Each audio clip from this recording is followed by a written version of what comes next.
যে এই টাইমে যদি আমরা কথা বলি আমাদের 40 বছরের ইবাদত নষ্ট হয়ে যায় সকলে।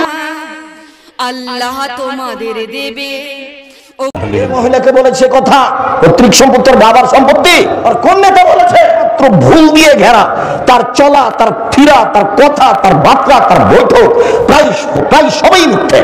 ধর্ম আপনার পৈতৃক সম্পত্তি নাকি আপনার নেতা? ওই বেটি ছেলের পাল্লাতে পড়ে 27 রজব সিয়াম থাকে, 27 রজব সিয়াম থাকলে তো কাবিরা গুনাহ হবে।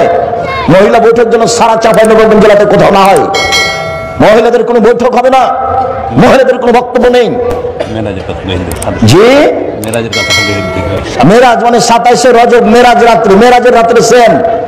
এ মহিলাকে বলেছে কথা পৈতৃক সম্পত্তির বাবার সম্পত্তি।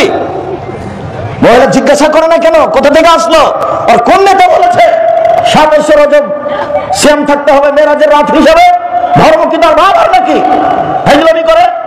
আমি আজ থেকে 30 বছর থেকে বলছি, জাতির যদি রাস্তাঘাট করে দিতে না পারি, জাতির যদি স্কুল কলেজ করে দিতে না পারি, জাতিকে চূড়ান্ত সঠিক ধর্ম দিতে পারবো, চাঁপাইনবাবগঞ্জের মানুষ হিসেবে আমি অধিকার রাখি এই দেশের মুসলিম পুরুষ নারীর সাথে ধর্মের ব্যাপারে পরামর্শ করা। মুসলমান তো দূরের কথা, হিন্দুর সাথে অধিকার রাখে আমি পরামর্শ করা। জাতির যদি রাস্তাঘাট করে দিতে না পারি, জাতির যদি স্কুল কলেজ করে দিতে না পারি, জাতিকে চূড়ান্ত সঠিক ধর্ম দিতে পারবো ইনশাআল্লাহ। ধর্মের ব্যাপারে জাতিকে ফাঁকি দিয়ে পরকাল হারাতে রাজি নয়। আপনি কোন সাহসের জাতির সামনে বলেন যে ওই রজব আপনার মেরাজের রাত্রে সিয়াম থাকতে হবে? কে বলেছে আপনাকে? ধর্ম আপনার বাবার সম্পত্তি। কেন বলবেন? কেন আপনি মরা মানুষের বাড়িতে যান, তাহলে বলবেন মহিলা মানুষ, আপনি ওখানে যে কোরআন মাজিদ পড়েন, কে বলেছে আপনাকে কোরআন মাজিদ পড়তে? ধর্ম আপনার পৈতৃক সম্পত্তি নাকি? আপনার নেতা ভুল পথে আছে, আপনি ভুল পথে আছেন। মহিলা মানুষ সরব হয় না কেন? আপনার সামনে আপনাকে যেতে দেয় কেন? কয় প্রশ্ন করেছেন? কি জানেন আপনি? আপনার নেতা কি জানে?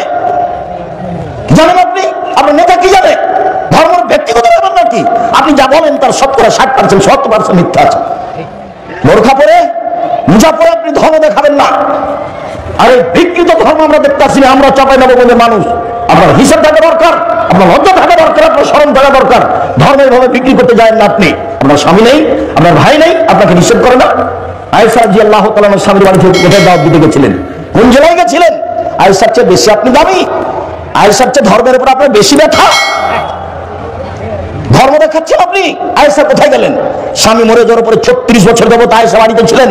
একদিনে 36 বছর ধর্মের ব্যথায় তিনি কোথায় দাওয়াত দিতে গেছেন? কে আপনাকে এটা শিখালো? মিথ্যা ধর্ম দিনরাত প্রচার করেন বুবু বুবু বলে। ধর্ম এটা নয়, ভুল হিসাব। বলছিলাম সিয়াম থাকেন শাবান 1 থেকে 15 দিন একটানা সিয়াম থাকেন। যুলহিজ্জার একটানা 1 থেকে 9 দিন পর্যন্ত সিয়াম থাকেন। শাওয়ালের 6টা সিয়াম থাকেন। ভবিষ্যতে বলবেন না কোনোদিন যে বুবু হাইজের কারণে রোজা যেগুলো ছুটে গেছে বুবু সেগুলো আগে করিও, রজবের গুলো পরে করিও। আয়েশা রাদিয়াল্লাহু তাআলা না হাইজের রোজা 10 মাস পরে করেন, পরের সাবানে গিয়ে। আর আপনার ঠেকা বেঁধে গেল, আপনি মহিলা বৈঠকে বলেন বুবু হাইজের কারণে যেগুলো ফরজ রোজা ছুটে গেছে সেগুলো আগে করতে হবে বুবু, তারপরে রজবেরটা পরে করতে হবে, আর শাওয়ালেরটা পরে করতে হবে। কে বললো আপনাকে কথা? হাইজের কারণে আয়েশার রোজা ছুটে গেলে আয়েশা কখন করতেন? পরে আবার 10 মাস পরে যখন সাবান আসতো তখন। আর আল্লাহ নবী আমভাবে বলে দিয়েছেন যেদিন পারবে সেদিন। 10 বছর পরে করুক, তাতে কি হবে? মরে গেছে গেছে গেছে। হাইজের কারণে রোজা ছুটে গেছে, জীবনে একদিন যেদিন পারবে সেদিন করবে। ছুটে গেছে, মরে গেছে, গেছে গেছে। সম্মানিত তিনি ভাই বোন, শুধুমাত্র ভুল দিয়ে ঘেরা, তার চলা, তার ফিরা, তার কথা, তার বার্তা, তার বৈঠক প্রায় সবই মিথ্যে, সবই মিথ্যে। চাঁপাইনবাবগঞ্জ জেলার বিবাহের শুরু থেকে শেষ পর্যন্ত একটা জায়েজ নয়। তাদের এই দাওয়াতি কাজের প্রায় সাথে মিথ্যে, সব উপর সব বানা। মরা মানুষের বাড়িতে কেন যাবে? দল করে কেন যাবে? কেন তাকে ওখানে কোরআন মাজিদ পড়তে হবে? কেন তাকে দোয়া দেখাতে হবে? কিসের দোয়া? ধর্ম পৈতৃক সম্পত্তি।